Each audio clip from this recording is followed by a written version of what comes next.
Hello, beautiful lady. How you doing? I know you probably didn't expect this video for me to come and just say hi while we're only maybe less than an hour off of that first mastermind session, but I felt compelled to come in and say hello one more time. It was like the energy in me wasn't quite dissipated, and so I just wanted to bring on a little bit of introduction to the Zoom link that everybody said that they wanted, so I actually have it for you.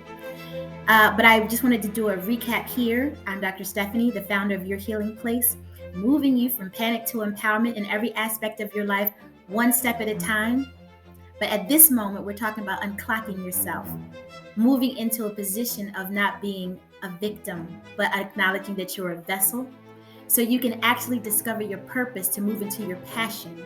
So you can bring something beautiful into the world besides what you can do with your body. That, in a nutshell, is what I do. That's what this first session is about. It gives you some insight into that. There's so much more I can share with you, but I just wanted to come and say thank you so much for connecting with me. Here's the video that we created together. We're co-creators in this spiritual wellness journey, and we were having a spiritual play date. So next session is coming up next Saturday, and I look forward to seeing you then. Push into something that's easy for you to digest when everybody's talking the narrative. And the narrative is, girl, you're going through menopause. You supposed to, and you supposed to feel, and you supposed to. So you fall into that, and you just go, oh, I guess that's what it's supposed to be. It's not.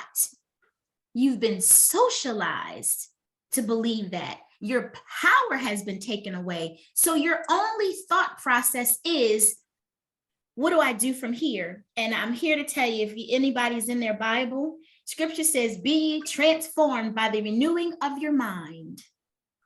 I always tell my clients, get out of your head. Don't even think about what you're thinking about, because what you're thinking about is not even yours. It's what your grandmama said, based on her socialization and paradigms. Is what your mom said that your grandmom said. Is what you said that your mom said that your grandmom said. And they might have got it from old Charlie down the road who don't mean nothing or have no wherewithal, but you adopted it. I'll give you a funny story. Check this one out. I know you heard this before. So I believe if you go to any Black home on any holiday, you are going to feel at home. I might be taking a stretch, but I think I'm right.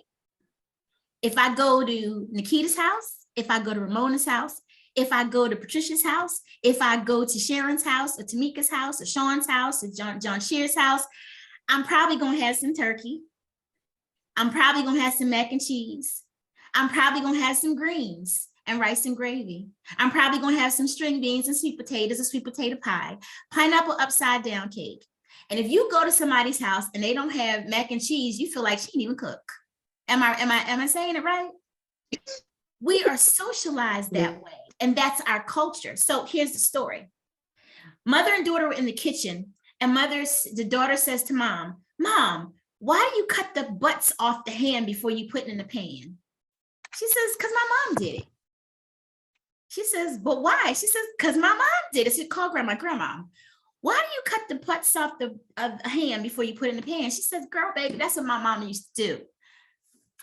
She says, potentially we could have 3 or 4 generations alive in our families. I had 5 when I was a little girl. We had 5 generations alive. So you can actually potentially call your great grandma and say, great grandma, why do you cut the butts off the pan? Everybody's doing it. She said, girl, because at the time I was cooking the pan was too small, too big, and I needed to fit. We have turned some things into things that become sacred and norm without even knowing why we do it. And then we operate from that perspective and it doesn't work, but we don't know how to ask the questions of the question to get to the reason why it doesn't work, because you don't even know what the question is. So by the time we finish this, I'm going to tell you what the question is. I'm going to give you the answer, and I'm going to give you some solutions, because there's no way that I'm going to give you this information and not give you something to plug into so you can unclock yourself. Is everybody with me? Hands up, hands up. Throw your hands up. Okay. So this kind of quirky, unconventional doctor, this is me every day, all day. And this is how I will interact with you as a group. And this is how I will interact with you as a one-on-one. Josie, you with me? Am I lying? So I hope you can appreciate this delivery, because at this moment in time, at 40 and plus, we don't need no fluff, because you don't know what you don't know, and you don't know how much time you got left, how much time you have for that last hug, how much time you have to bake that pie, how much time we have for that next holiday, how much time you have to unclock yourself to get back to your passion so you can get to the purpose in which God gave you. Because guess what? God gave you a set of gifts and talents. The first half of your life, you might not have known what they were. You might not. And you never got a chance to cultivate them if you became a caregiver at a young age. So all you know is caregiving. I remember, because I was born to a teenage mom, my mom and I were growing up at the same time. And can you imagine? I had no clue that it wasn't a cool thing, but I would go to kindergarten and go, your mom is old. My mom is 19 and I'm 5 years old. I didn't know that that wasn't something that I should be shouting from the rooftops, because everybody looking at me like, that's irregular. But because of that circumstance, I was a latchkey kid. I had to cook and clean when I was 7 years old. I could fry chicken with the best of them when I was 9. When I think about that, I say to myself, I wouldn't even allow a 9-year-old to get next to a hot stove with grease. So now we're thinking about and understanding the socializations of how we have come to be who we are have come from our childhood. And if you are locked in that without any contrast, then you start to feel over time, where's my life going? Why don't I feel as good as I could? Why does it look like other people are doing something different and I'm not getting that kind of same result? I can tell you it's because there has to be a paradigm shift in understanding. And when you're our age, unless life knocks the crap out of you, you're going to be stuck in your ways, and you won't see what you don't see, and you won't understand what you don't know, but you'll be real upset that you're not getting results. And so you'll start doing things like Googling, what do I do for sags under my eyes? Or why is my hair turning gray? I love my gray, by the way. Why is it that, my boobs are starting to sag, and just crazy stuff. And you will be victim to every single infomercial that will seem to fix your biggest pain at the moment. So we're searching for a specific thing. We're searching for the pleasure principle. There used to be a song. I mean, Janet Jackson, Pleasure Principle, wasn't it? Something like that. Now I really date myself now, but you get the point. The pain becomes so insurmountable that you start looking for solutions. But you're looking for solutions in the wrong way because you don't know what the problem is. And here's the problem.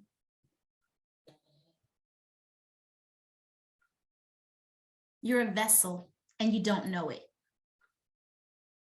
You're a vessel. And what I mean by that is, and I like to speak specifically to women who have children and who have children who may have lost them. I've experienced that. I had a daughter I gave birth to and she passed away. And I learned this really beautiful insight from that story. I had at 40 years old, I got remarried. And I think I'm following this traditional thing, right?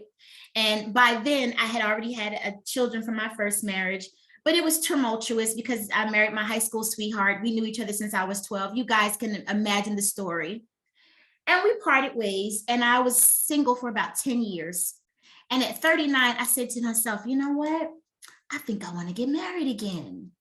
So Mr. Wonderful found me because you put something on the wavelength of reality and it will come to you, negative or positive. So whatever you're thinking about, you're attracting. And a key to that is whatever environment that you have right now, you created it. So if you don't like it, It's a reflection of what you've been thinking and you created. So we'll talk about that next session. So we got married, and around that time, my biological clock was going because I had my first baby at 21, my second baby at 22, and my third baby at 28. So I was on this coaster ride. I understood motherhood, had all my degrees out of the way. And I just really wanted to do it one last time with Mr. Wonderful to make it all work. Got married, and 7 years went by. Well, 6.5 years went by, and we didn't conceive. That was one of the things we wanted to do. So because I'm desperate now, we get desperate and we get all this information about what's possible.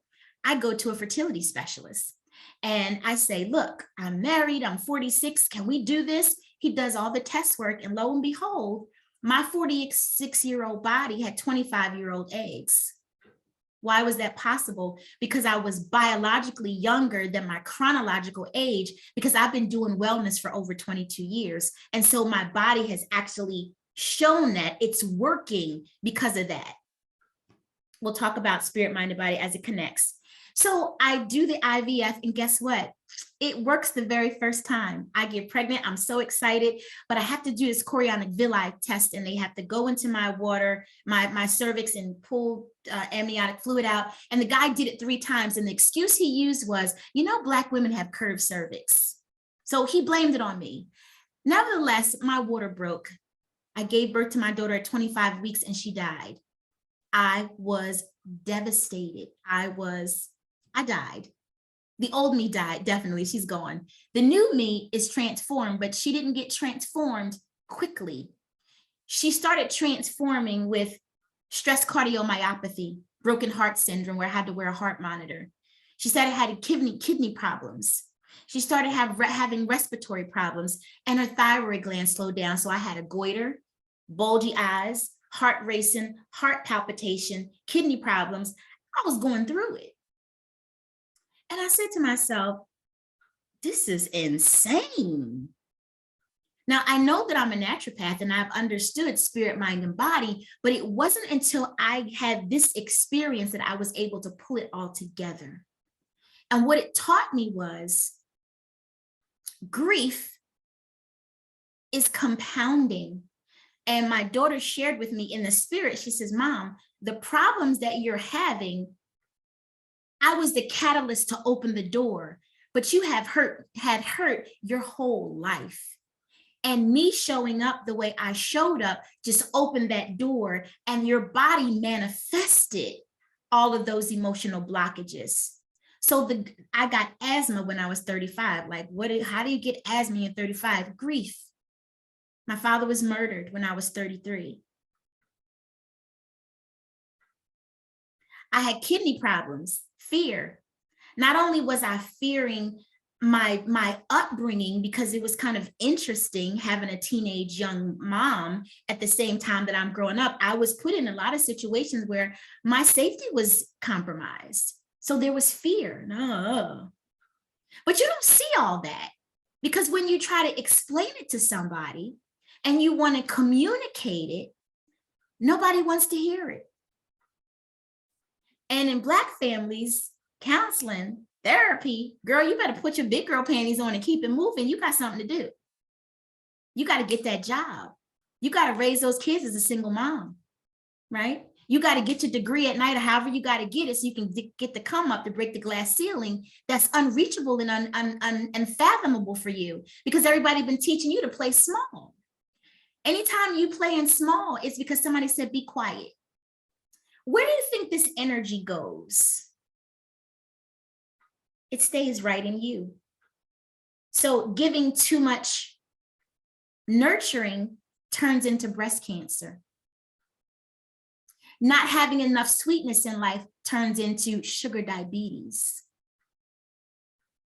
Not having poor eyesight over time comes to, I don't even want to see no more. I don't even want to look at it. And how many times you said, you know what? I ain't dealing with that. I don't want to be bothered. That's saying I don't want to see it. When you have gastrointestinal problems, your body is saying, I can't let go. When you're constipated and you can't have a good bowel movement, your body won't let go. Why won't it let go? Because you can't let go of the emotions that you couldn't digest. And the energy of that stays trapped. Now, there are some dietary issues and all that stuff. That's all good. But the reality of it is you're a spirit man first, spirit woman, and you have a mind and you think, but your thoughts are not yours. They came from everything else outside of you. And even the knowing that you have that would break you free, it's been shut down and you have a wall against it. That wall is covering it up. The wall of be quiet, shut up, children to be seen and not heard, blah, blah, blah, blah, blah. And then there's the wall of hurt and misunderstanding in relationships, or disappointments in not getting that promotion when you know you was better than that chick that was just came in and you actually taught her your job and you got fired. You know that you were deserving of that. So there's this disappointment. Then it's you giving all your love and attention to your loved ones and they stab you in the back. The person closest to you will hurt you the deepest. But if you don't have any boundaries and barriers up, you're just an open, flowing, loving, everything is right with the world until somebody stabs you, you go, oh my God, what was that? And those get compounded. So this information and all this stuff happens to you right around this age. So the question becomes, why does this happen this way? Why? Well, it happens because it's time, it's perfect timing, but it also happens because you are releasing your responsibility on things that you were so up and close on. So if you were raising kids and they're now off to college and they don't need your input, they don't want your input, that gives you free time. If you were now starting to think about retirement and you reduced your workload, now you have free time, and everything that you were squashing because they were covered up by things that were in the way, they're now rising to the surface. And guess what they want to do? They want to have a spiritual play date with you. But when it rises up, you have no idea what you're seeing. You don't know how to read it. You don't know how to understand it. And that's where I come in. I help you navigate the spirit, mind, and body stuff. Because if you don't have a balance of understanding, where you are is going to get worse. It's not going to get better because you don't know what you don't know. So if you don't know what you don't know how to address this pain, this anguish, this angst. And so what do? I ain't calling nobody out because I did it myself.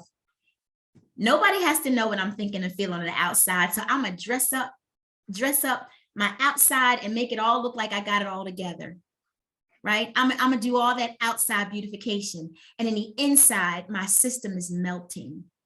In the inside, I'm like a ball of wax. It just won't form into anything that I can recognize, but I'm going to keep it moving.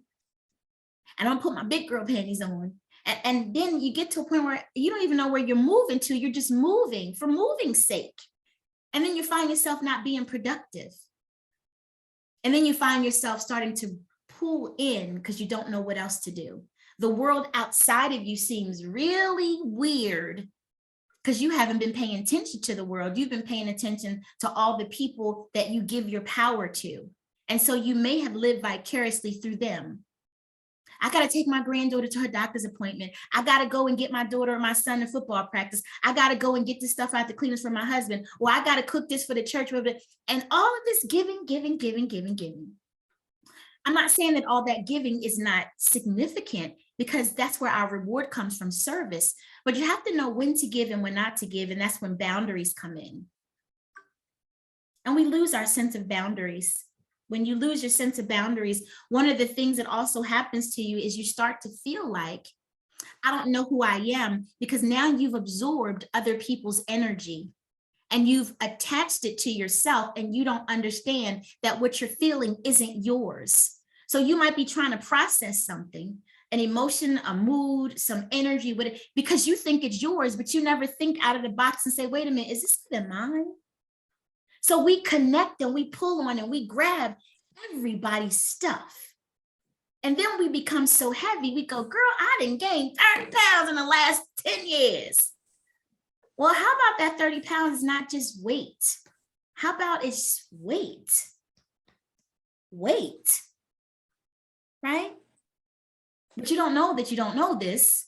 So you'll go to Jenny Craig, or you'll do Weight Watchers, or you'll do P90X if you're brave. Or you'll do something to create this feeling that you're doing something to shift the tide. But then you're pulled back into the reality that that doesn't work because you don't know what the real problem is. You don't know what you don't know. So now you're in this disempowered state. I said that word and I use that term very strategically because if as we work together, you'll understand that I'm very strategic with words because every word has a powerful meaning and an intent. So if you're thinking about saying, I'm stuck, that's not actually true. You get stuck in cement, you get stuck in glue, but you're not stuck in your life. You're just disempowered. And when you look at those two types of ways that you can identify where you are, you can either put yourself in a small-minded experience or a large-minded experience. You can change your own perspective if you monitor how you speak things. Scripture says there's life and death in the power of the tongue. The life that you have now, you have created through speaking and thinking. But you had help in this co-creation because you were inundated by your environment and there was no filters for you to create a sense of autonomy. For you to say, I know that this is what, and this is the expectation, but this is what I want for me. And I'm going to go after and do that. So after I had my daughter, I went through a really, really dark place. I mean, when I say dark, girls, ladies, sisters, it was dark. It's called the dark night of the soul. And the dark night of the soul, you thinking, God, did you take a lunch break? Are you drinking coffee? Because I'm sending my prayers up and what did you do? And when that dark night of the soul hit, there was nothing I could do but sit still. And when I sat still, I started to listen. And that still small voice that people kept telling me, be quiet, stop, whatever, it started to rise and started getting louder and louder and louder. And before I know it, I felt like I was crazy. I'm like, am I really hearing voices here? What's going on? Scripture says that the Holy Spirit is a still small voice, but it speaks very loudly if you're in tune. And so I know that you've been driving down the road one day and you're saying, I'll be home in 20 minutes to take my stockings off. And I'm old now because we don't even wear stockings no more, but I want to take my stockings off, my Spanx off, let my toes breathe because these shoes hurt. And you'll be home in 10 minutes, but what'll happen? Something will tell you, make a right turn. And you might say audibly in your car, because I've done it so many times, I'm making a right turn. I'll be home in 5 minutes. I just want to chill. And 2.5 minutes down the road, there's this major accident and you go, oh my God, something told me to make a right turn. Has anybody had that experience? Raise your hand. What was that? That was the spirit that lives in you that we're talking about when we talk about spirit. It's always there, ever presently guiding you, but you can't hear it if you're so clocked in chatter from the world. That is the sweet spot of your healing, right? That's the sweet spot. So you know that you have a spirit. You know that you haven't been paying attention to it because you couldn't hear it because you've been giving yourself away. You've been giving yourself away because that's how you were taught. You were taught to be a provider, a nurturer, a giver. But now at this time in your life, you're like, I got some free time now. All of this stuff is surfacing. Where are all these diagnoses coming from? Why all of a sudden this is happening? Because it's time for you to look at it. It's time for you to see it. It's time for you to do something with it because you're not a victim, you're a vessel. So here's the vessel story. We're getting to the end and I'm going to tie it all together. When you were born, scripture says, and I knew you before you were in your mother's womb, right? Scripture also says your path was written before you got here. I think that's Ephesians 2. Don't quote me, but it's there because I was in Ephesians this week. If that's true, then before you were incarnated, you were on a mission. You had a mission. You agreed to it. You accepted it. It was planned out and you were giving gifts for it. If you are a mother, or think about your mother, any mother, we are vessels, a divine vessel that God chose specifically to usher in the life of a new soul, to develop its passion, to fulfill its purpose that it said it was going to do before it got here. Do I need to say that again?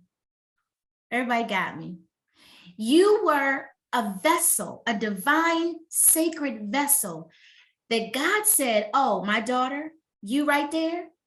Yeah, you, my beautiful sister, my beautiful queen, my beautiful daughter, my beautiful mother. I have a job for you.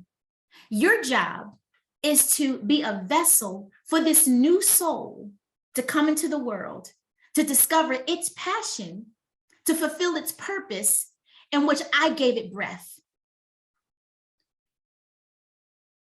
Life happens and we are disconnected from that reality because it's a spiritual thing. And we're taught to live in a carnal world. And our spirituality is snipped off by the time we're 3. So what does a vessel do? A vessel does exactly what I just said. It allows itself to be the portal for the next generation of purpose to impact the world. Now, that is the lesson that I got from my daughter when she passed away. I was devastated. Can I say devastated with a capital D? I was like, oh God, help me. And my daughter says, Mom, chill. I had a plan. I agreed to it. My plan and purpose only took 9 hours and 20 minutes. But the 9 hours and 20 minutes that I lived through you, I will impact the world. All she needed was 9 hours and 20 minutes. When we have our children that pass away at 10 or 15, or people that pass away at 90 and 80 and 65, they're still somebody's baby. But their time and their purpose has already been complete. That was the flipping point for me to get into my passion and my purpose when my little girl in her spirit form told me, Mom, you're not a victim. This wasn't a circumstance to break you. Anything that you ever gone through wasn't to break you. These circumstances were set up for you to understand that you were the vessel. But you also came through a vessel, which means you have passions that God gave you that if you cultivate will become your purpose, and that's what you will offer to the world as your contribution to society. And all of that, I had to wrap into a cute little title called Unclock Yourself.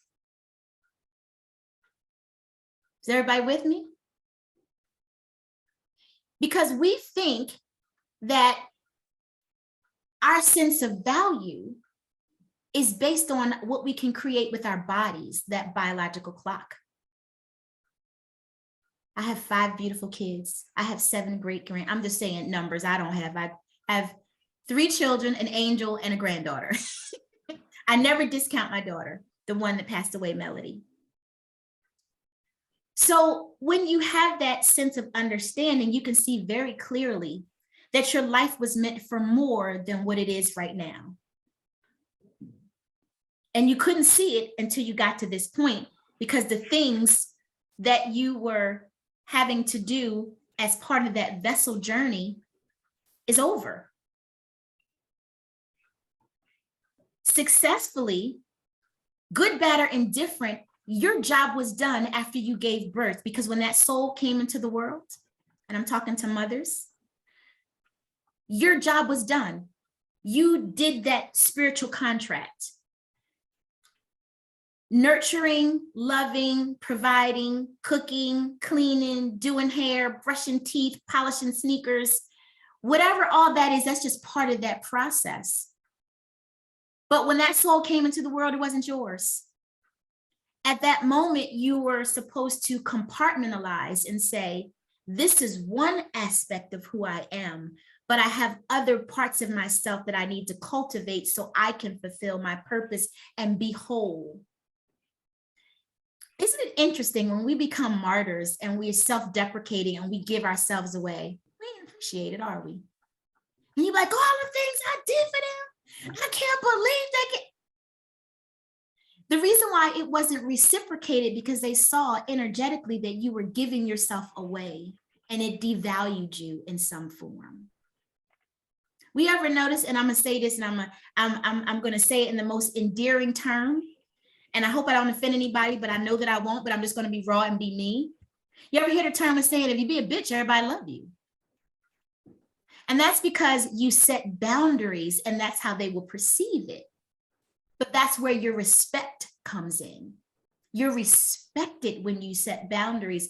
You are eventually devalued and unrespected when you give yourself away. Am I lying? Because anybody with me? You get what I'm saying, right? So that's the first reality in unclocking yourself, is to set your boundaries. Recognize that there is a space that you've already fulfilled, and now you got to go back and reclaim yourself. How do you do that? Don't Google it. Don't go ask your girlfriend because she's in the same boat that you're in. If you want something better, you got to do something better. If you want consistent information, you got to you have to be with somebody who's done what you want to do consistently. You have to connect with someone on a spiritual level, because we don't want to have war of the minds. You know how many times I've come across people and I go, hey, how's it going? How can I support you today? And that's my genuine spirit. I just want to be a support for you because I know where you are. And they say, well, I don't need much, but I just want to get into this naturopath holistic thing. And I say, okay, cool. So how is your sleep? How's your energy? How's your bowels? How's your mood? And they go, well, I don't know. And I'm like, well, those are the markers of health. And that's how you can tell whether you're healthy or not. What are you doing? Well, I exercise. I do green smoothies. I take sea moss. I've been following Dr. Sebi. And I'm like, oh, okay. I'm feeling it. And then I'll say, well, how are you feeling? Go, well, I just got a diagnosis of blah, blah, blah, blah, blah. And I don't want to take any medication. And that's why I found you. And I'm saying to myself, I thought you just told me you was good. And you understood what you was doing and you was on point. If that was the case, you wouldn't have come found me.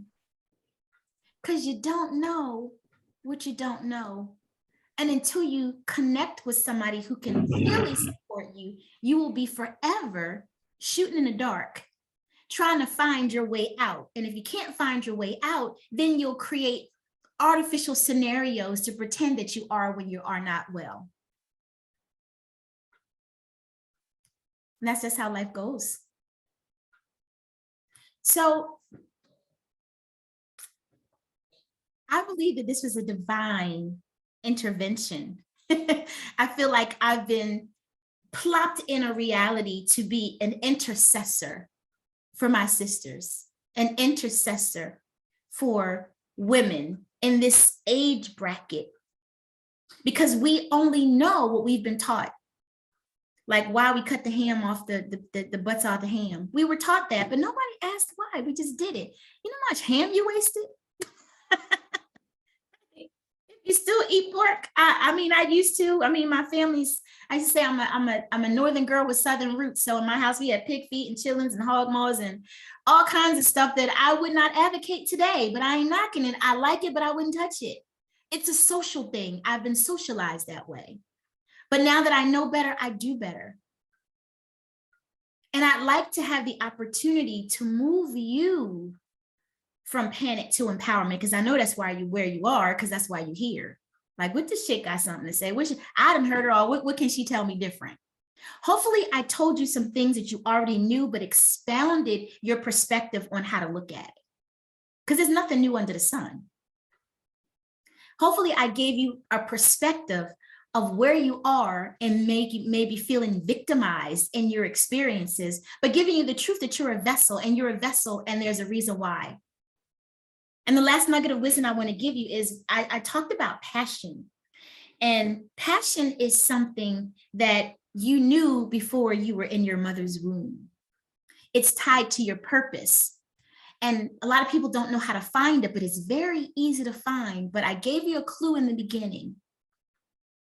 I was born to a teenage mom. So at 5 years old, I remember helping to potty train my brother, who was only 14 years younger than me, 14 months, I'm sorry. So when I was 5 months old, my 15-year-old mom was already pregnant with my brother. So now she's 16 with 2 kids. So she would say, put your brother on a potty, take your brother to the bathroom, go ahead and cook dinner. So my childhood was blurred a little bit, but I had things that I like to do. I like to sing. I'm a singer, right? I write music, I sing. I also, I'm creative. I paint. I'm an author. I write books. I used to do creative writing when I was little. I go, Mom, look what I wrote. Look what I wrote. Girl, I ain't got time. Did your homework done? Go sit down and shut up. And I'll be like, oh, okay. Now don't give me mom. I love my mom. We don't have the best relationship, but I love her to pieces. And maybe that's by divine design. Who knows? This is the lesson of our journey. But I would show her these things and she couldn't relate because she hadn't got her GED. So how could she relate to a creative paper writing? And I mean, my enthusiasm with it when she wasn't even sure that she had good comprehension skills. I get that now. I love to sing. And when I would sing, she was like, you making too much noise. I'm trying to go to sleep. Chill. And my little heart would go, okay. So I became a pleaser. I wanted to please her. So I became the good little girl, and then the good employee, and then the ever doting wife, and then the doormat wife. Had no boundaries. I just wanted that love. I wanted that connection. I wanted to feel like I belonged somewhere. So I became good. And I stopped allowing my spirit to speak. So your passion comes in the things that you enjoyed doing when you were a child. Story is always a story. I have a daughter that's 28, and she was born at 4 pounds, perfectly healthy. And I had her doing my last semester of my undergrad before graduation because I didn't graduate on time. There's a hiatus between me going to college, getting married, having 2 kids, getting a divorce, and now go back and get my degree. And then after that, I was on a fast track to education. But my daughter was born and she was so tiny. And I said, well, can I take her home? She was like, yeah, she's perfectly healthy. Take her home. Cool. By the time my daughter was 9 months old, she was walking. And I used to look at her and feel like there was something really awesome and amazing about her. Like I could see her spirit in her eyes. But she would say profound things. I'm thinking, this girl creeps me out. Who is she? We would be in the car and she'd be listening to a Smokey Robinson song. And I don't even like Smokey Robinson. I mean, I appreciate him, but he wasn't my thing, you know. And it would be on the radio and she would be singing the ad-libs. I'm thinking, how you know that song, girl? She was like, oh, mommy, I think that song came out like in 1972. And then it'll be like, and that's Smokey Robinson, Tears of a Clown, 1972. And now I'm looking at her like, who the hell is this little girl? And she could do that all the time. So I started becoming an observer of her, not looking at her as my little girl, but looking at her as something that she came to teach me. And so as she started growing up, I observed her, and I observed that she loved to play in dirt. She loved animals. She was a little dirty little thing. And every day people go, why you let her play in the dirt? She's playing with worms. She's doing all this stuff. And I say, she ain't crying. She happy. I'm not, leave her alone. And at the end of the day, I'm like, ugh. And her and all her little nasty toys in the bathtub. And then I would have to clean the bathtub, put her back in to make sure she was clean. That daughter of mine is 28 years old. I never deterred that passion. She has had 11 animals all at one time. She had 7 guinea pigs at one time, 2 degus, a cat, some birds. and I got her a dog. And I said, no holds barred, but your room better not stink.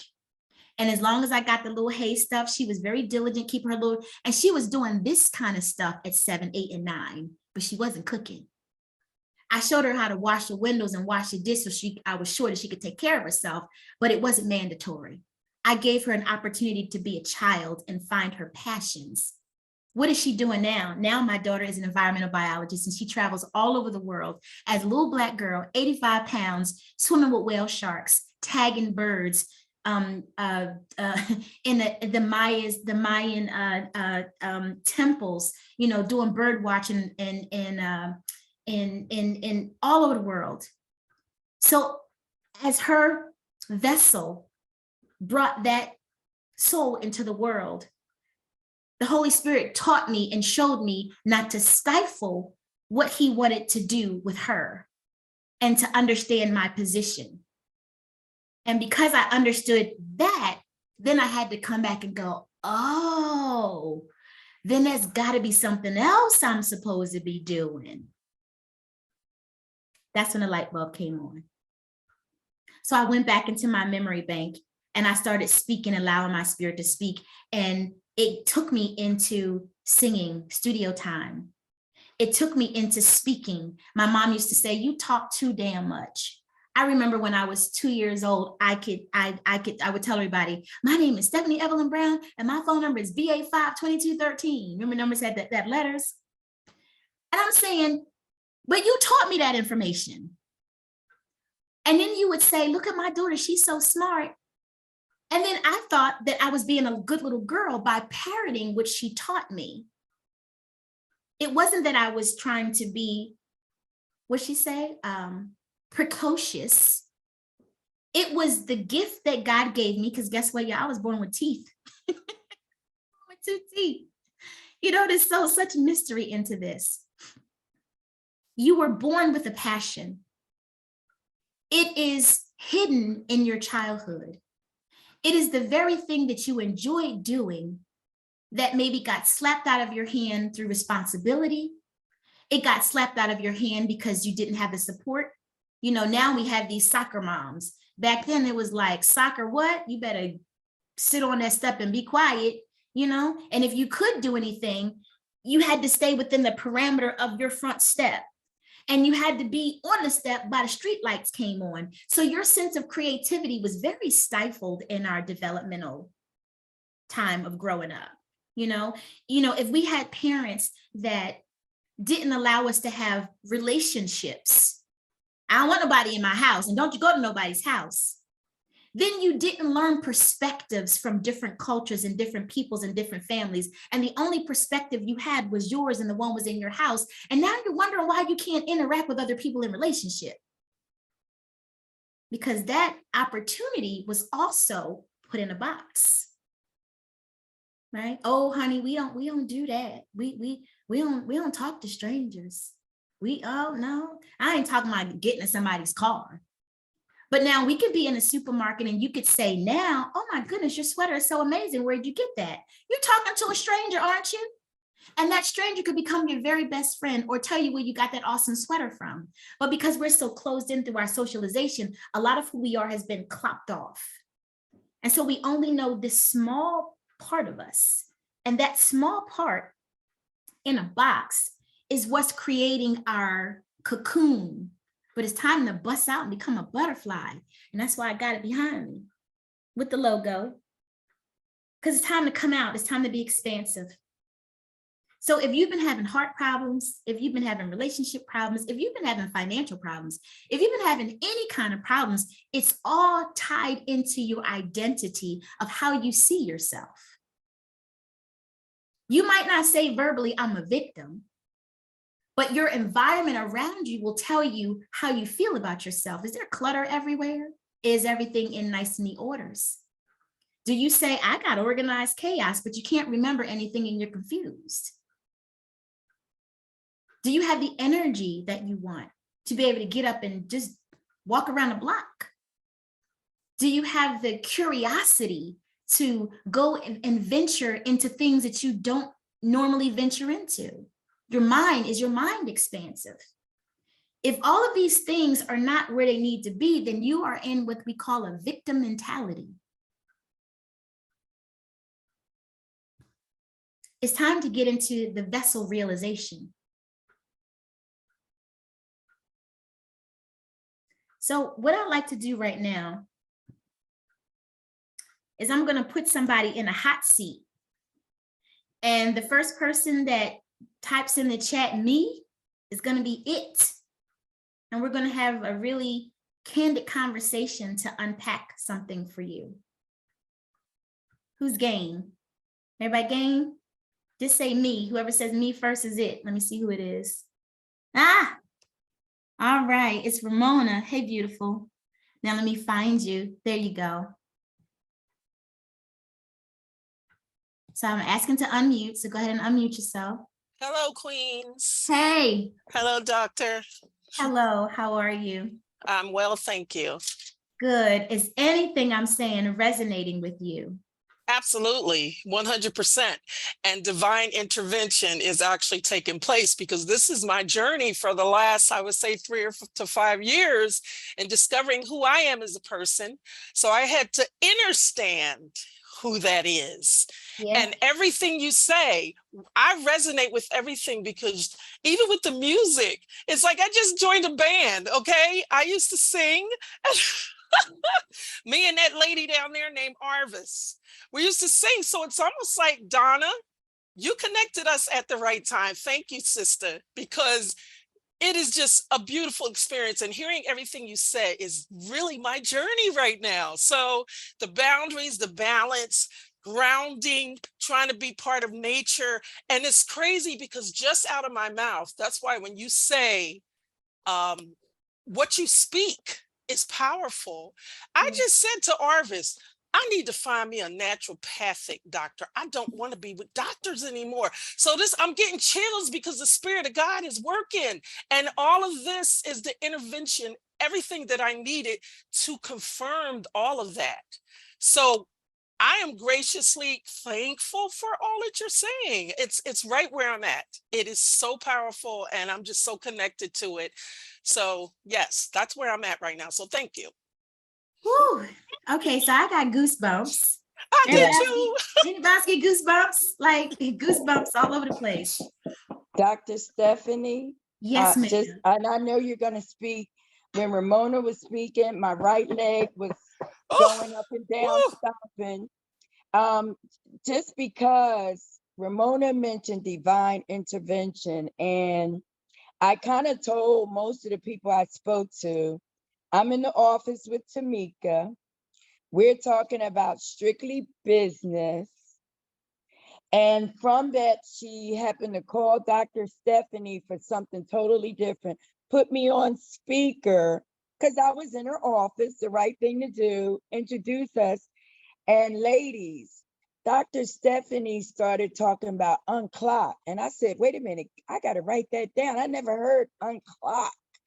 And mind, body, and spirit. And ladies that I've invited, and I know Tamika invited, each of us hearing Dr. Stephanie, oh my God, when our mind, body, and spirit are connected and we know this purpose and stuff, we're amazing. We're already amazing. And I just thought we all bring so much of ourselves to the table. We all have our gifts. And in my mind, I saw a picture of like out of the Bible with a feast, all of this that Ramona and Patricia and Rose and everything brings to the table. And Tamika and I talked about starting a group of ladies where we can do the Dr. Stephanie and anything else our heart desires to now make our mind, body, and spirit connect. And last thing I'm going to say, I'm out of town, everybody, so my time is really not mine. I have one young lady on the line. I called her. She's younger than most of us. Most of us are in our 60s, late 50s, whatever. She's about 30 something. And Sean, you can tell me your age. Guys, she was the most excited. Guess why? She said, I need ladies like you to pour into ladies like me because maybe we didn't have everything we needed. And then another light bulb went on, just how we can help the next generation like our ancestors did, pouring into each other. So Dr. Stephanie, ladies, I don't know how long I'm going to be on, but Ramona, you said it, divine intervention. And if you feel what I feel, ladies, we can just take it from here. Listen to Dr. Stephanie, become this amazing group of women that now share this blessing with women and more women and more women, and then help the next generation like Sean not have to go through all we went through to get where we are today. Dr. Stephanie, thank you so much for just allowing me to say that, because I don't know how much longer I'm going to be able to be on. Are you still there? I'm still here. I'm still here. I actually shared, can you guys see I'm sharing a screen? Yes, yes. Okay, so I sent everybody access to this screen. So we'll talk about it in a minute, but before we do that, I just want to open it up to see if there's anybody that had any specific questions. And if you have a question, put it in the chat, because your question might be something that can help the collective. And that will kind of I do. Yes. This is Sean. Hi, Sean. Hi. We got to see your face. Well, listen, here's the deal. I'm getting ready for my friend's funeral. Okay. I'm getting ready to leave my house. So I'm trying to get ready for the funeral. So I look kind of crazy. I'm so grateful to have been on this. And I want to thank my Aunt Donna for inviting me to be a part. And she spoke about me. I'm 44.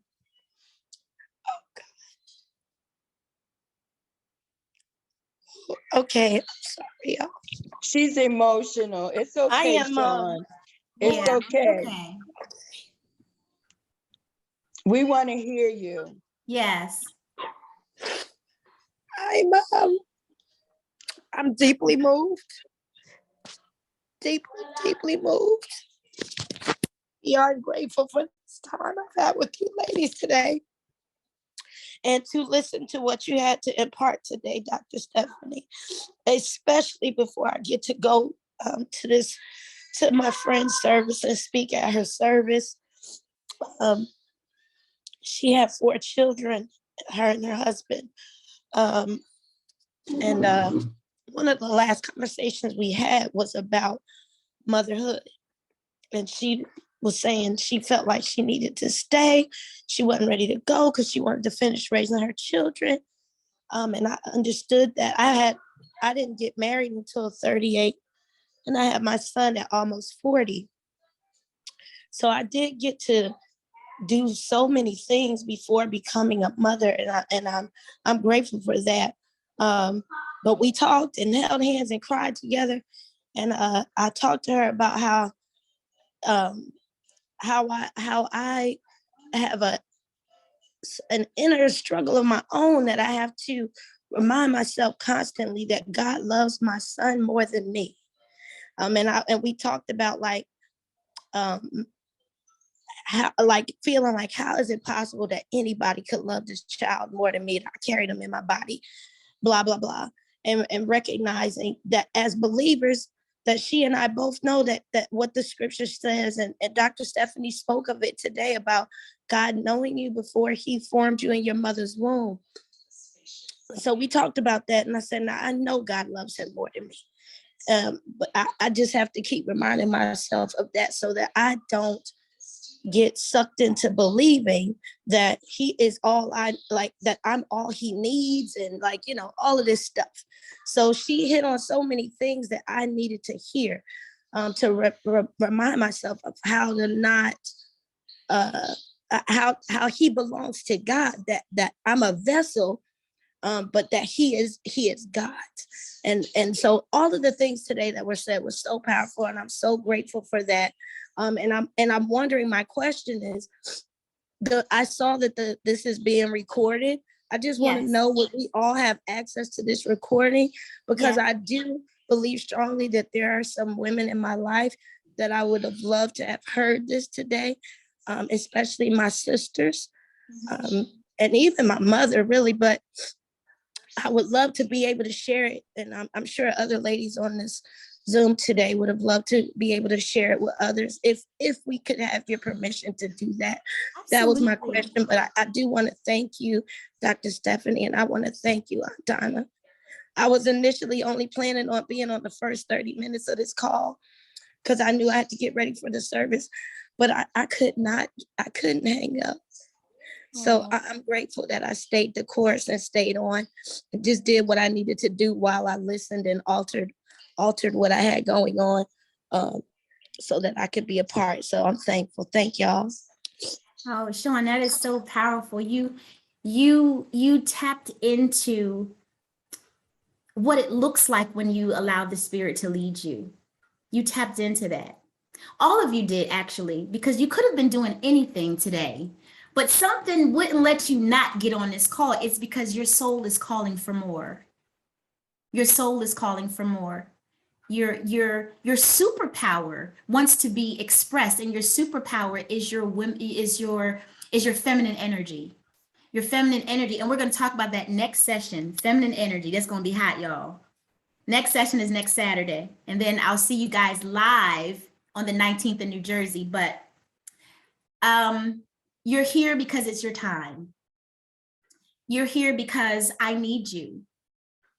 Because if I can help you see your purpose through your passions and get you on the road to that, spirit, mind, and body, then you help me fulfill the purpose in which I came through the vessel, right? So this is the perfect example of paying it forward.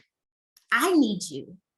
You didn't know that you needed to hear what I had to say, but you need me too, because this is the catalyst for you to get on the road to the next place you need to go.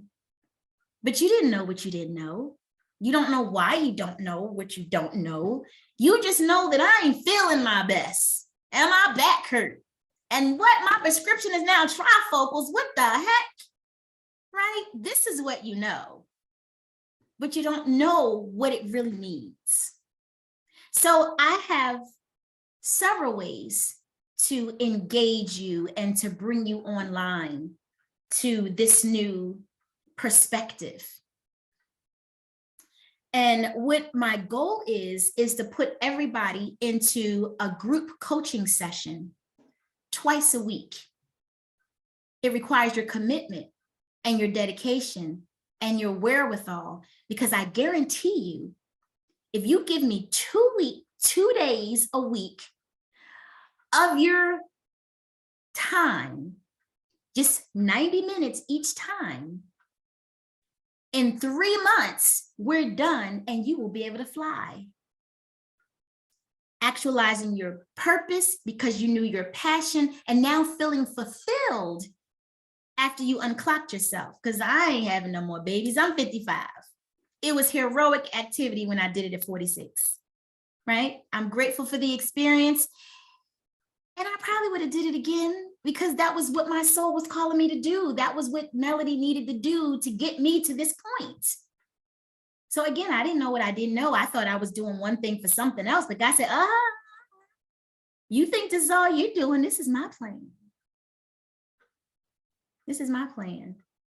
So I desire to help you move from panic to empowerment, get out of that pain, because your pain right now is probably more pronounced than your pleasure and you want to get out of it. I have the solution. It's moving you from panic to empowerment. As you learn to unclock yourself and disconnect from old limiting beliefs of who you thought you were, to getting to the reality of your vessel position. And we do that through coaching and discovering and formats and a book and a workbook. And if you're really courageous, we start you off with a detox because that cleans out your body so you can get a reset. I only have slots for 20 clients. And this is only a 3-month intensive. And like I said, it's bi-weekly. And every month we will have a big mastermind to culminate it, to bring everything together. But on those dual weeks, we're hitting it hot and heavy and hard because your learning curve and your understanding about how you need to switch your life It doesn't have to take you 8 years. It took me 8 years to get to this point. My daughter would be 8, so I'd be 55-year-old with an 8-year-old and a 28-year-old. Like, how would that look? Amazing, right? It took me 8 years to get this level of, get to this level of personal clarity. I guarantee I can get you there in 12 weeks.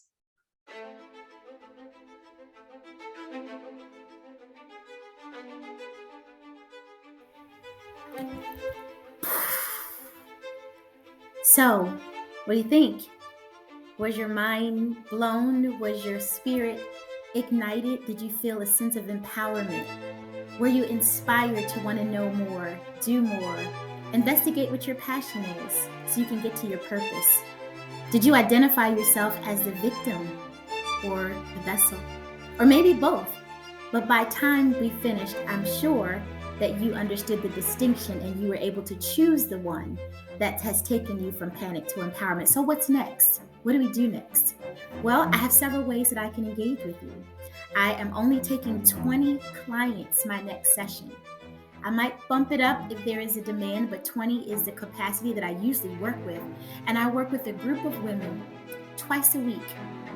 That's twice a week for 3 months. So we're together for 12 weeks, And within that 12 weeks time, I promise you, I can guarantee that we can unclock you, move you from panic to empowerment, help you discover your spirit, mind, and body blockages so we can link them together so you can be well and happy and whole.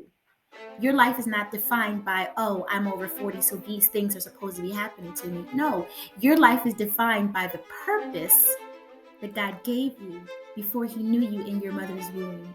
You forgot what it was, but now your life is giving you all these synchronicities, and it's time to pick up the mantle and do what God gave you charge to do. That's what unclocking is.